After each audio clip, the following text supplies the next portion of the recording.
அந்த சாக் வந்து dress release ஆயிடுச்சு. சாரிகாமா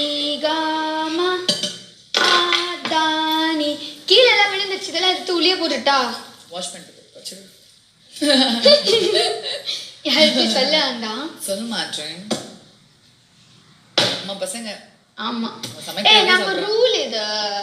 சமைக்கிறதே சாப்பிடுறாங்க guys. ஒன்னும் ஆகாது. நீ கையை பார்த்து என் பேண்டைட் போட்டு சாப்பிட்டுருக்காங்க, என் சதைய போட்டு சாப்பிட்டுருக்காங்க, என் ரத்தத்தை டிராப் விட்டு சாப்பிட்டுருக்காங்க. ஒன்னும் புரியல.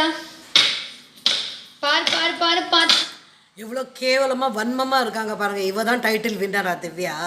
ஒரு அடுப்பில் சமைக்கும்போது எல்லாருக்கும் சந்தோஷமாக சமைச்சு போடணும். இதுங்க ரெண்டும் பண்ணுற கூத்து பாரு, இஷ்டம் இல்லாமல் சமைக்குதுங்க.